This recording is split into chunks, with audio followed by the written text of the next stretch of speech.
Top 5. Snack to lower creatinine and protect your kidneys. Here's what nobody tells you about your creatinine number. It's not just going up because of your age or your genetics or bad luck. 3 times a day, you're making a choice that either helps your kidneys or quietly works against them. And almost nobody has ever told you which is which. Right now, there are foods sitting on your grocery list that can genuinely lighten the load on your kidneys, and foods that make them work overtime without you ever knowing it. Today, that changes. You're about to get the top 5 snacks that actually help lower creatinine and protect your kidneys, backed by real research, not internet guesswork. Nothing exotic, nothing expensive, nothing you'd need a special store for. Every single one is sitting on a shelf at your regular grocery store right now. I'm going to show you exactly why each one takes pressure off the tiny filters inside your kidneys, exactly how to prepare them so they help instead of harm, and the small mistakes that turn a good snack into a bad one without you ever realizing it. If your last lab test showed your creatinine creeping up, if a doctor ever said the words stage 3 or stage 4 to you,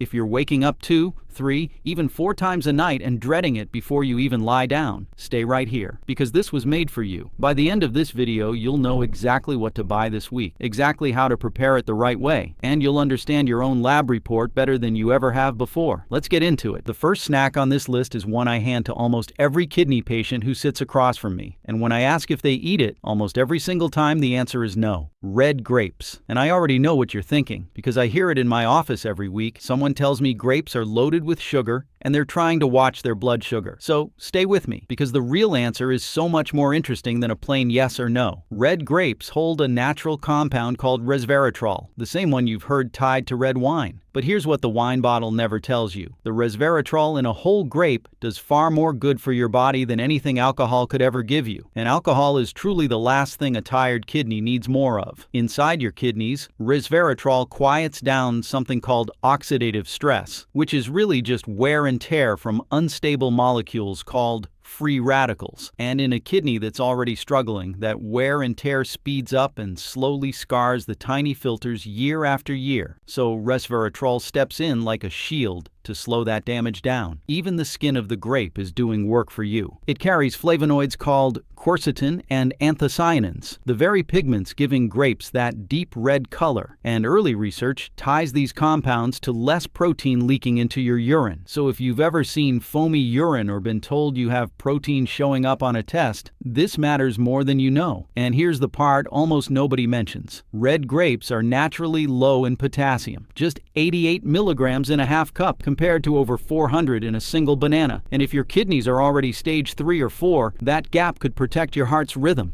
Grab fresh whole red grapes, wash them well, keep them cold, and enjoy about half a cup, roughly 15 to 20 grapes, as your afternoon snack, and pair them with a few unsalted walnuts or a bit of low-sodium cheese to keep your blood sugar steady. Just skip the grape juice. It strips away the fiber and concentrates the sugar.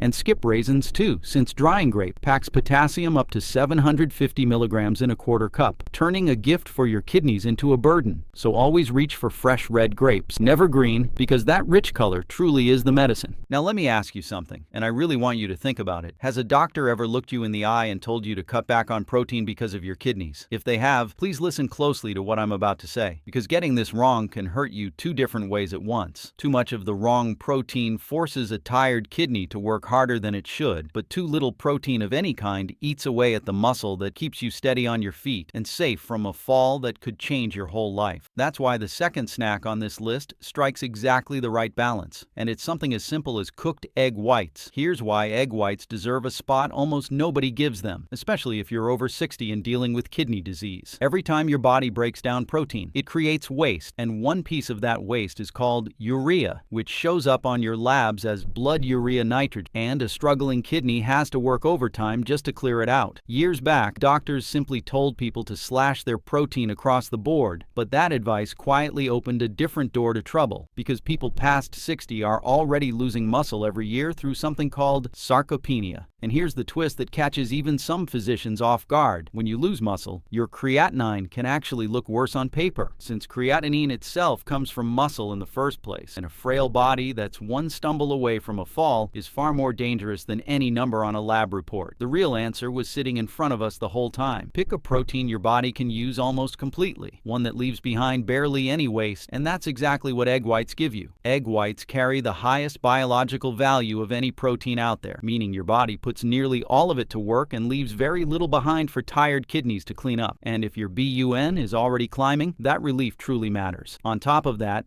egg whites carry almost no phosphorus, a mineral that damaged kidneys can't clear well and that quietly weakens bones and stiffens blood vessels over time. And since almost all of an egg's phosphorus hides in the yolk, skipping the yolk gives you clean, high-quality protein without that extra burden. To make them right, scramble 2 or 3 egg whites in a touch of olive oil with no added salt. Season with fresh herbs like parsley or chives. Or simply hard-boil whole eggs and toss the yolks. And if you buy liquid egg whites from a carton, always check the label since some brands sneak in extra sodium. So aim for something under 100 milligrams per serving. The mistake I see most is someone eating one single egg white and calling it done. But if you want to hold on to your muscle, aim for 10 to 15 grams of protein in one sitting, which usually means 3 to 4 egg whites. And if you're facing advanced kidney disease closer to stage 4 or 5, please talk with your kidney specialist directly, since your needs become very personal at that point. But for most people earlier in this journey, egg whites are truly a gift, not a threat. Now, the third snack is truly going to catch you off guard. And honestly, it caught half of my own colleagues off guard too. And that snack is the potato, the very food that almost every kidney diet sheet in this country tells you to cross off completely. But I'm telling you to bring it back. And the reason comes down to one simple trick that's been sitting quietly in nutrition textbooks for years, while almost nobody ever shares it with real patients. Potatoes get restricted because they're high in potassium, and that part is true. But potassium has one quality most people never learn. It dissolves in water, so you can actually pull a big chunk of it out before you ever take a bite. And dietitians call this trick leaching.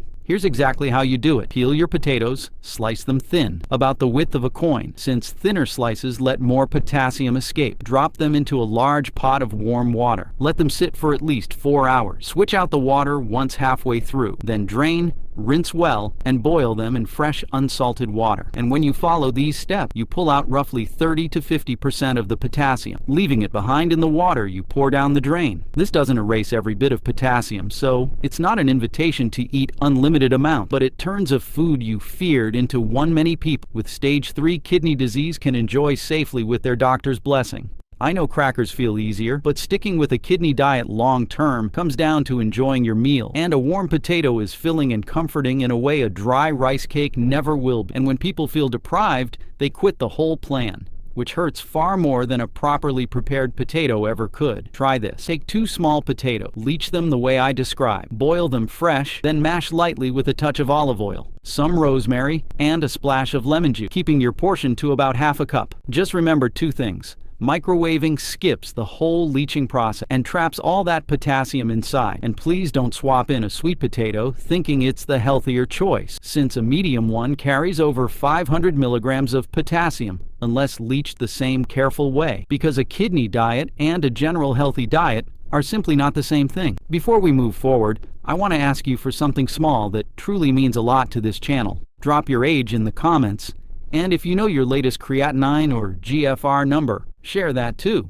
since it genuinely shapes what I create next. And a quick tap on that like button helps this reach more people over 60 who feel scared and confused by their lab results with nobody explaining it clearly. And now let's keep going, because the next 2 snacks might surprise you even more. The fourth snack is one I hand to nearly every kidney patient who sits in front of me, no matter what stage they're facing. And that snack is cauliflower, and the reasons behind it go so much deeper than anything written on a standard kidney diet sheet. Let's start simple. Cauliflower is naturally low in potassium, only about 150 milligrams in a half cup. It's also gentle on phosphorus and sodium, and it's packed with vitamin C and folate, which truly matters since kidney patients, especially those on dialysis or strict diets, often run low on these exact vitamins. But here's the deeper story you won't hear in the produce aisle. Cauliflower belongs to the same family as broccoli and cabbage, and these vegetables carry a compound called indole 3-carbinol, which your body turns into something researchers call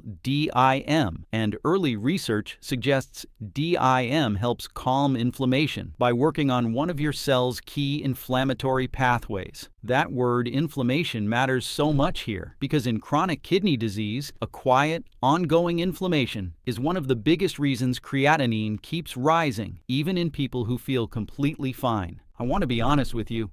This research is still developing, and I'm not claiming cauliflower alone lowers creatinine, but calming that inflammation is one of the core strategies kidney specialists at the National Institutes of Health point to for slowing disease progression, and cauliflower is a safe, real way to support that. There's another piece worth mentioning too. Cauliflower is rich in choline, which supports the tubular cells in your kidneys responsible for concentrating urine. And when those cells struggle, you end up making weaker urine and waking up at 2 a.m. again. And while this research is still growing, the science behind it makes real sense. To prepare it, try what I call kidney rice. Pulse raw florets in a food processor until they look like rice. Microwave 2 to 3 minutes with no water. Then finish with herbs, lemon juice, and olive oil, or roast the florets at 400 degrees with olive oil and garlic powder until golden. Just avoid frozen cauliflower drowning in cheese sauce, since it's often loaded with sodium and phosphate additives. And instead choose plain fresh or plain frozen cauliflower and season it yourself. Now let's get to the fifth and final snack. And this one genuinely surprises people, even a few doctors who haven't caught up with the newer research on kidney nutrition. And that snack is the macadamia nut. If you've ever been told to avoid all nuts because of your kidneys, let me explain why that blanket rule is starting to feel outdated, since macadamia nuts truly stand in a category of their own. Most nuts really can cause trouble, and that concern is fair. Just 1 ounce of almonds carries about 200 milligrams of potassium and 136 milligrams of phosphorus, which is a real burden for someone in stage 3 or 4 kidney disease. But macadamia nuts tell a different story. 1 ounce, roughly 10 to 12 nuts, holds only about 104 milligrams of potassium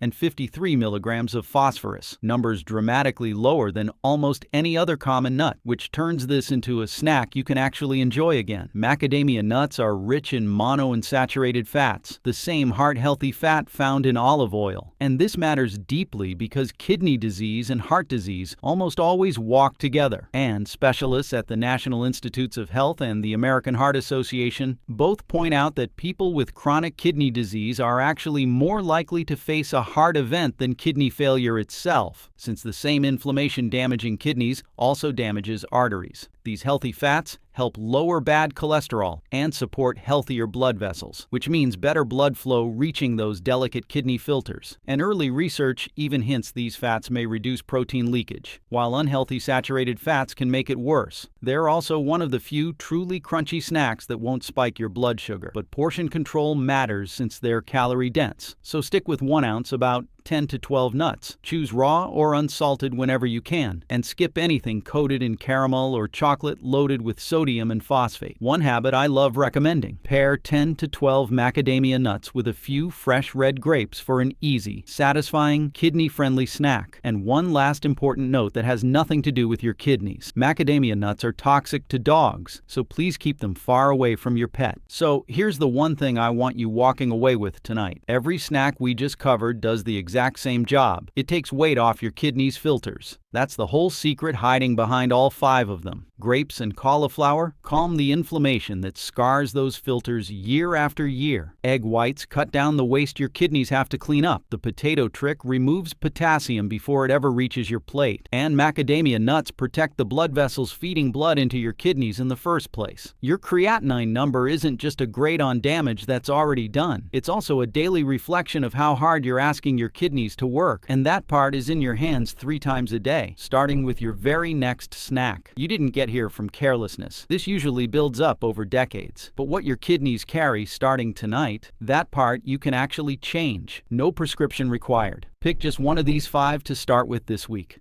Not all 5, just one. Keep your appointments, keep checking your numbers, and let these snacks work alongside your treatment, never instead of it. If this gave you something your last appointment never had time for, go watch this next video. It walks you through exactly what your creatinine and GFR numbers really mean.